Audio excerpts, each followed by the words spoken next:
It's round 2 of the 2025 ABB FIA Formula E World Championship, and we're back once again for the second race of season 11 here in Mexico City. It's go in Mexico. Good start from Verline, great start from Da Costa, who immediately tries to chop over on his teammates. Side by side they run down towards the first turn.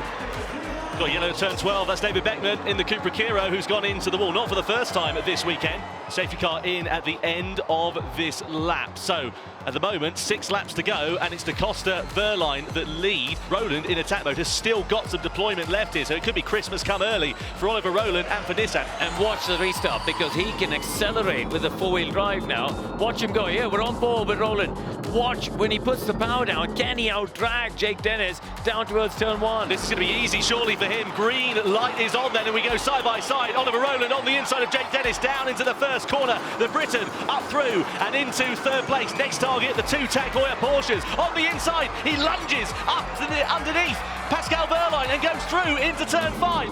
Rowland on board, we ride, and now he's going to have the advantage of traction, and Da Costa tries everything he can to defend, but Rowland is through and into the lead at turn 12.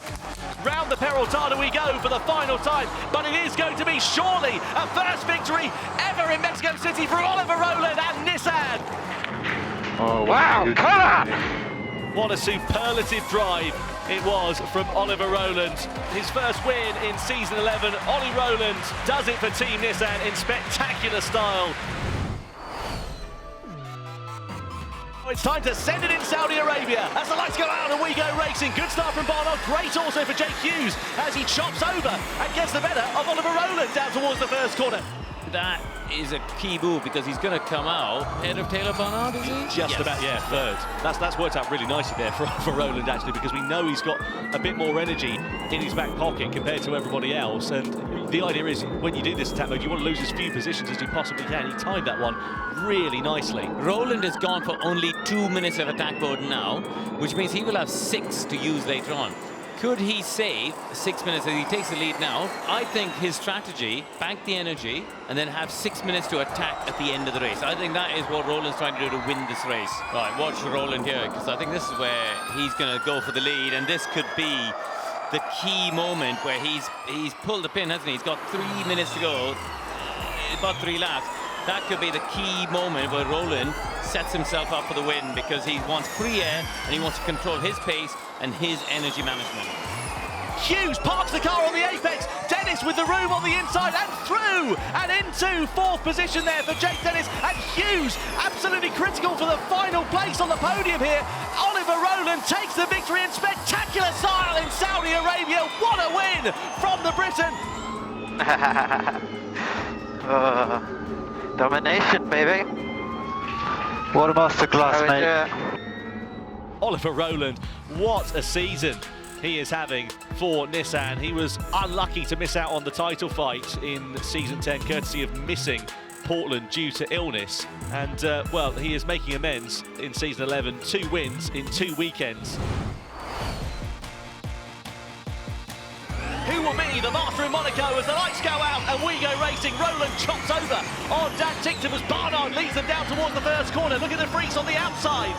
Barnard, Rowland, Dennis, that's your top 3. De Vries down to 4th place and Verline in 5th position. That's the advantage of being a bit further down the order. Look at Rowland trying on the inside against Taylor Barnard into the swimming pool chicane. Barnard takes the escape road. That's going to cost Rowland potentially some momentum and maybe a possibility at track position here too.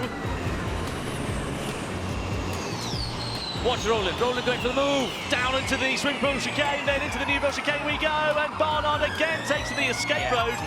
Slam dunk, he's gained advantage, he's got to give the place now. You get it go, he's responded to that. So Rowland hits the front for the first time in this race, going through on the inside.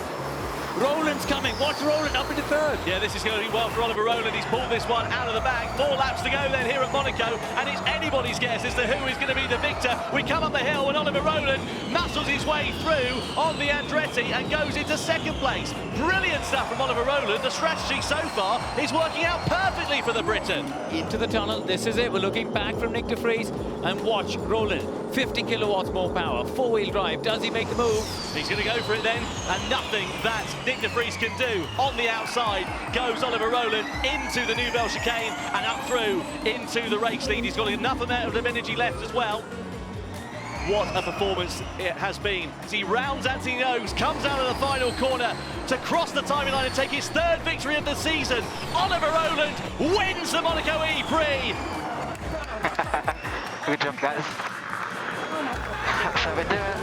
Oliver Rowland takes his third win of 2025. He won in Mexico, he won race 2 in Jeddah, and he wins race 1 here in Monaco.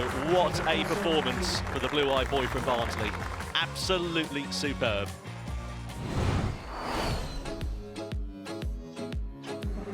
And straight off at Zandvoort for Nick de Vries, so that's the lap done, and it will be then Oliver Rowland, providing that he doesn't make a similar mistake. Well, he's just very joined him at the first corner. Yeah.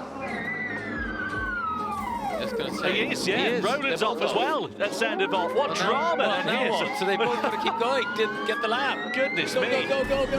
De Vries comes to take the checkered flag. It'll be nowhere near the quickest time that we've seen in the session at 1:58.459, and Rowland is going to comfortably beat it by some 2.5 seconds as he takes the checkered flag, and indeed Rowland through into the finals for Nissan. That is the first, isn't it? Both drivers spinning on their dual lap.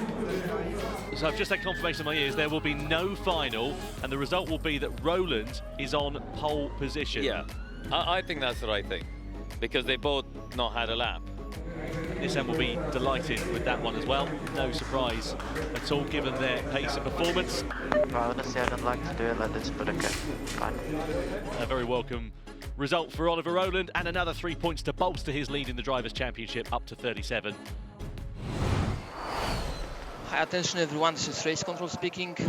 Sadly, we are forced to cancel qualifying session, so the grid will be taken based on the results of free practice 2. Yeah, here, unfortunately, we knew since the beginning of the week the weather was going to be really bad today. But we knew the rules. So in FP1 yesterday, we were pushing pretty hard to be near the top of the timesheets in case both sessions were cancelled this morning. We did the same in FP2 with the foresight that maybe the qualifying can be cancelled, and I think it paid off in the end. He was a 10.5 down. Tictum stopped though. He's slowing down. What's gone wrong for Dan Tictum? Touched the wall, I guess. Tictum in the wall on his flying lap. Oliver Rowland is going to be gifted pole position here in Tokyo. It's 2 for 2 from Nissan then, and it's pole position. Formula E takes over in Tokyo. Lights out and we're underway. Away from the start and a good launch there for Oliver Rowland. He chops over on Dan Tictum. But look at Rowland for the inside line on Eden Mortara for 5th place into turn 15. He's now got 5 minutes to try and cycle his way through to the front of the field. He's going to have to get himself from 5th into the lead in the next 5 minutes if he wants a chance to win this race. Let's see how quickly he can depose of Jake Dennis. Down the start-finish straight we go. 50 kilowatts and all-wheel drive is no match for the Andretti, and now it's 4th place at the start of lap 23. Look at this, top 3 going through to a tap mode. Where does Rowland go through? He comes out in 2nd place. And now it is all down to you, Oliver Rowland, to challenge for the lead of this race. It's going to be the exit of this corner. Exit of turn 15 is Oliver's only chance. Is he going to be able to line it up? He's looking good, he's looking good. Verline defends, but now is the opportunity with the extra traction and power. Verline tries to push Rowland to the outside, but Rowland goes through and into the race lead for Nissan here in Tokyo, to the delight of the crowd in Japan. An imperious performance once again from Oliver Rowland, who's going to win this one in Nissan's backyard. Oliver Rowland takes victory in Tokyo, his 4th win of the year. Absolutely phenomenal. Come on! Come on! What a season that man is putting together. 13 races down in 2025 and 3 to go. 47 points is the lead and 58 is what he needs. Oliver Rowland could become the 2025 World Champion of Formula E this weekend. Who will win in Berlin as the lights go out and we go racing? Good start from Verline, nice one from Tictum off the front row of the grid as well. It is a Tag Heuer Porsche 1-2 as Rowland gets about 2 places in the space of 1 corner, and he's now into 5th position as we come to start lap 10. Oliver Rowland's got 3 minutes of attack mode left. He's up into 2nd place behind John Engberg. He needs to get into the lead and figure out if he can open up a gap to the rest of the field. Here he goes, Oliver Rowland to the outside. Vern's going to defend this one though as best he can, but I don't think he's going to have anything on the exit of the corner because of the 4-wheel drive traction, and Oliver Rowland takes the lead on lap 34 from John-Eric Vern. Pascal Verline could be set to try and come back through the order. It might just be enough for them to hold off the championship challenge here for Oliver Rowland, especially as he loses another place here to Verne at the start of lap 38. So, Tom, he needs to stay in the top 4 to even wrap this up before we go to London. Oliver Rowland, all he's now going to do is keep this gap consistent, not lose any places. P4 would be enough. 1.4 seconds, this is advantage over Mitch Evans in 5th. This is consistent. This is an advantage that he can build on. He's got 1 lap to go here. Oliver Rowland, this is him for the championship. He comes through into the Triple Apex final corner here in Berlin. Oliver Rowland for Nissan. Oliver Rowland is the 2025 Formula E World Champion here in Berlin. What an absolutely phenomenal season for Oliver Rowland. I don't know what to say. Daddy, you're the world champion! You're the world champion! Bye. Honestly, I was just thinking before the race not to have too much damage going into London, but yeah, I couldn't believe it. I mean, unbelievable. I have no words. What a race, honestly. Talk us through that one from your perspective, because obviously you were thinking bigger picture. It's hard not to with the championship lead you built, but now you can finally say you're a Formula E world champion. That must mean so much to you. Yeah, it's incredible. I mean, I was trying to play safe, but everybody was so aggressive, so at some point I was all in. I was getting stuck in doing the moves, and yeah, thankfully I stayed out of trouble, and it's unbelievable. It has been an exceptional season for the boy from Barnsley as he signs the camera lens and makes his way onto the rostrum as our world champion.